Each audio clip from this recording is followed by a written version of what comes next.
Hi, Sudis. How are you doing? Welcome to Simnaya. Thank you so much for the support. Hope you all are doing great. So, you all already know that Medicaid is in crisis and Medicaid is under attack.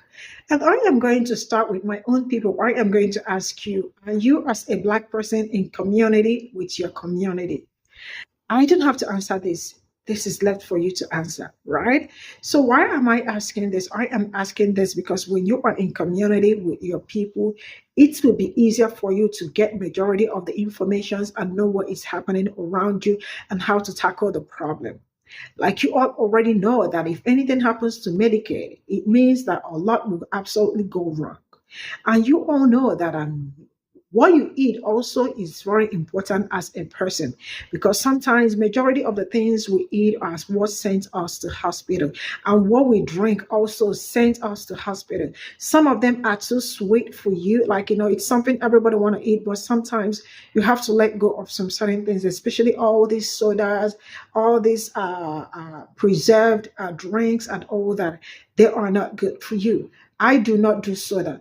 I do not do packet juice, right? If it is not my water and fresh fruits, I don't do that.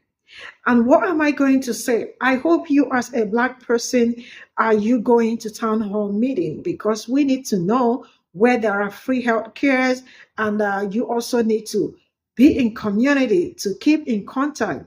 Call your senators, congressmen, and all that. Let them not pass this Medicaid bill. Let's get into this. On Tuesday, February 25th, the U.S. House of Representatives narrowly passed a budget resolution that includes significant cuts to Medicaid, potentially reducing the program's funding by $880 billion. The goal of this resolution is so that Republicans can cut trillions of dollars in spending to pay for trillions of dollars in tax cuts for the ultra-wealthy. The healthcare system in the U.S. has a long history of systemic racism which affects Black people regardless of our economic status. While economic factors do play a role in healthcare access and outcomes, systemic racism extends beyond just financial barriers. It's embedded in the policies, practices, and social structures that disproportionately harm the Black community. Prime example of this, in 2023, Black women in the U.S. experienced a maternal mortality rate nearly 3.5 times higher than that of white women. This disparity persists despite overall declines in maternal deaths. As Black people, we are already facing systemic racism in the healthcare system. So you must understand that if the healthcare system gets worse for everybody else that's not Black, it's going to be non-functioning for us. This $880 billion Medicaid cut will significantly harm the Black community by reducing our access to essential health care services, worsening health disparities, and creating financial and social hardships. The impact would likely be felt most strongly in the areas of chronic disease management, maternal and infant health, and general health care access. The latest budget resolution passed by the House, what it does is set spending levels for different congressional committees, including the House Committee on Energy and Commerce, which oversees what? Medicaid. The proposed $880 billion cut to Medicaid would disproportionately affect U.S. Black community members in several ways. Black Americans are among the largest groups of Medicaid beneficiaries, and Medicaid plays a critical role in providing access to health care for millions of low-income individuals and families. Medicaid cuts could exacerbate existing health disparities, leading to worse health outcomes for the Black community. This could include higher rates of preventable diseases, untreated conditions, and poor maternal and infant health outcomes, as Medicaid is a significant provider for Black women and children. Reducing funding could limit access to preventative services such as screenings, vaccinations, and regular health checkups, all of which are essential for maintaining good health. Medicaid funding is shared between the federal government and state government. States with higher populations of low-income Black residents may struggle to maintain their Medicaid programs if federal funding is reduced. States could implement cuts such as reducing eligibility, limiting benefits, or requiring higher out-of-pocket costs, all of which would disproportionately affect Black people who rely on Medicaid. We already have fewer healthcare providers, longer wait times, and lower quality care.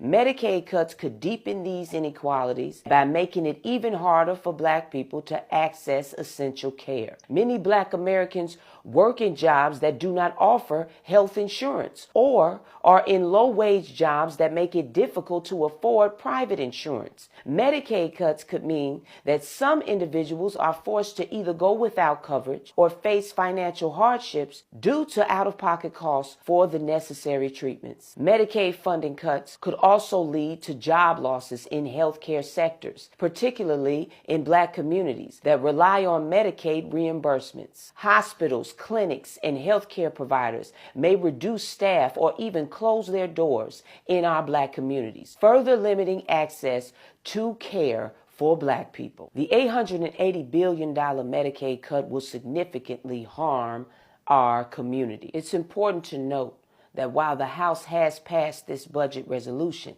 it must still be approved by the Senate and signed by the President before becoming a law. We need to attack this problem two ways. We all need to be calling our senators and telling them not to sign this bill. They will continue to do what they're doing. You have got to go to the town hall meetings. You've got to go to the city council meetings. You've got to pick up the phone and call your senator.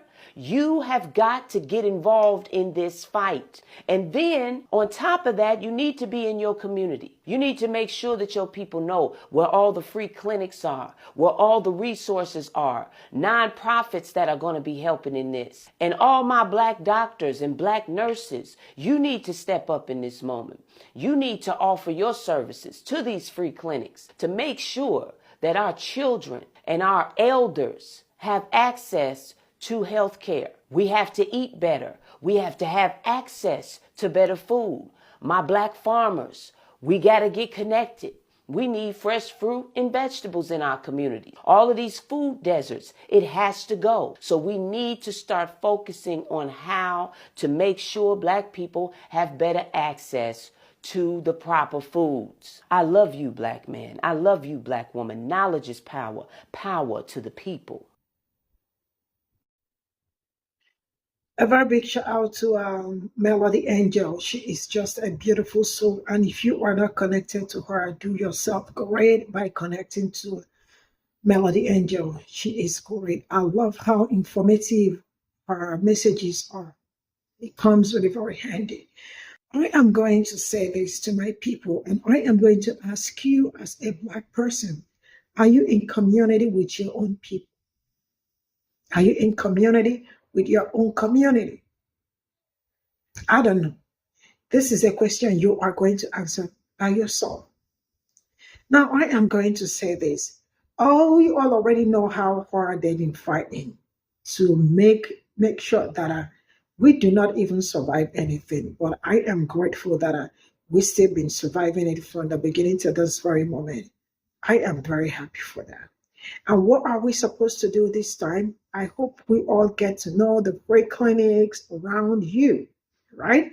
Make sure you go to town hall meetings. For those that say they will not go, they don't like going, go, because you, as you are representing, at least let one person go from the family.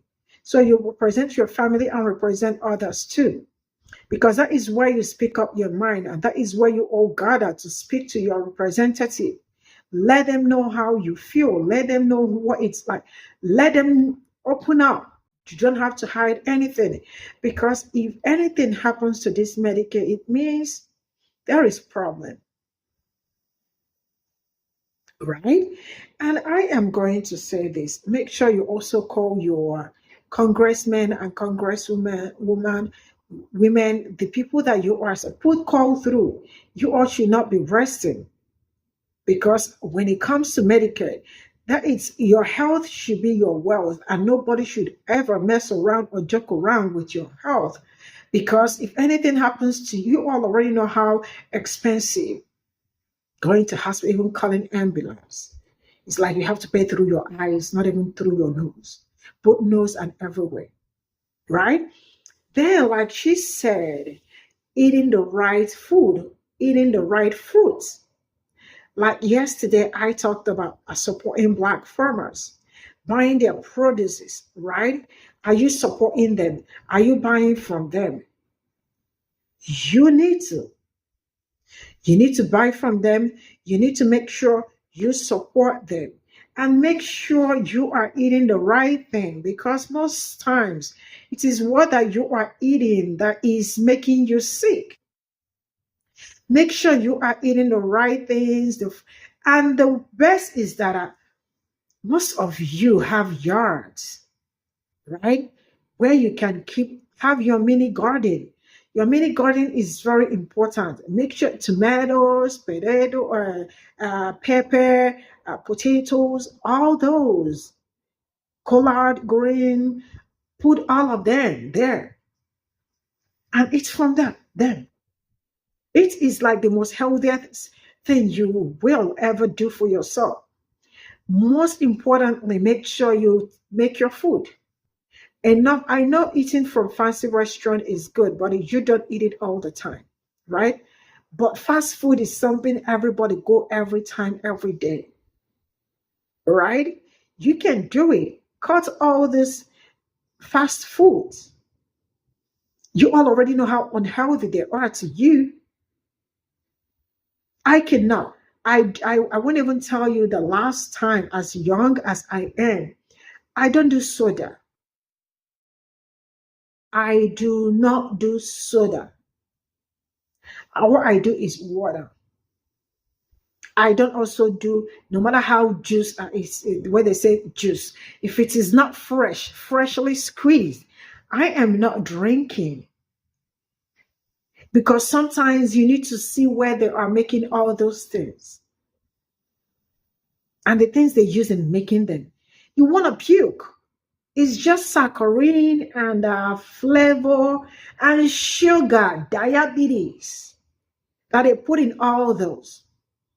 You can buy oranges, squeeze them for yourself. You can buy mango or whatever, anything you can lay your hands, as long as it's good fruit, that it does not have so much, like, artificial, that they grow them with so much fertilizer. And you can plant majority of them in your house, bell pepper and green bell peppers and all that. Why am I saying this? I am saying this because you have harm reduction. You have to take care of your health, so you won't have need to start running up and down to hospital. And I am wishing us well. Bye for now.